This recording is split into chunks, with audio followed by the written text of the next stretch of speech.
అందరూ చూశారు అంబటి రాంబాబు గారు ఏ విధంగా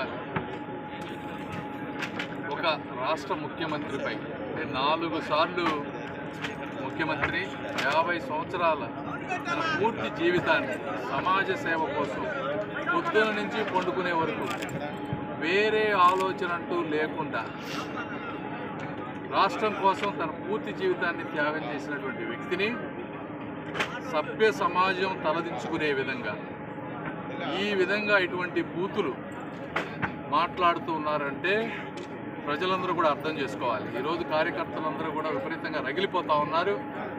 అంబటి రాంబాబు గారి ఇంటి మీదకి వెళ్దామని చెప్పి మొత్తం కోరుకున్నా కూడా సంయమనంతో వాళ్ళు చేసినటువంటి మళ్ళీ మేము చేయకూడదనే ఒకే ఒక ఉద్దేశంతో ఈరోజు ఆ కార్యక్రమాన్ని ఆపాం మేము.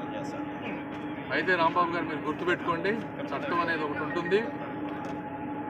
మీకు మళ్ళీ ఇలాంటి మాటలు మాట్లాడకుండా మిగిలిన వాళ్ళు ఎవరైతే ఉన్నారో నాయకులు, అలాంటి వాళ్ళందరికీ కూడా మీరు వచ్చే వారం రోజులు ఎలాంటి ట్రీట్మెంట్ ఉంటుందో కూడా చూస్తారు. ఎప్పుడు కూడా ఇంకొకళ్ళు ఈ విధంగా ధైర్యం చేయడానికి కూడా అవకాశం లేదు అని కూడా మీ అందరికీ నేను తెలియజేస్తా ఉన్నాను. Thank you. మీరు చంద్రబాబు నాయుడు గారు ఆయన నాన్న రండి అంటున్నారు. చంద్రబాబు నాయుడు అవసరం లేదు. చంద్రబాబు నాయుడు గారి పార్టీలో 1 కోటి మంది సభ్యత్వం తీసుకున్నటువంటి వీర సైన్యం ఉంది. అక్కడ మా గోరంట్ల పత్తిపాడు నియోజకవర్గంలో అక్కడ వచ్చినటువంటి యువకులు కేవలం 100 మంది. 100 మంది కేకేస్తేనే తోక ముడిసి కారులో నుంచి పరిగెత్తిన నీవు చంద్రబాబు నాయుడు గారిని రమ్మంటావు ఏంటయ్యా?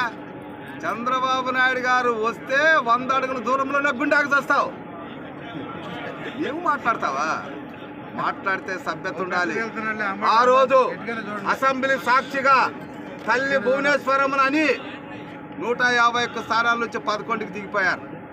ఈరోజు సాక్షాత్తు ఈ రాష్ట్రం కోసం 6 నిమిషాలు కష్టపడుతున్న ఒక మహానుభావుణ్ణి, ఆయన పుట్టించిన తండ్రిని మాట్లాడితే పుట్టగతులుండవని మీకు మేము హెచ్చరిక చేస్తున్నాం.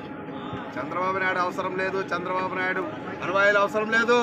చంద్రబాబు నాయుడు పార్టీలో 1 కోటి మంది సభ్యులు ఉన్నటువంటి ఒక్క సభ్యుని టచ్ చేసి చూడు, ఏం జరుగుతుందో నీకు తెలుసు.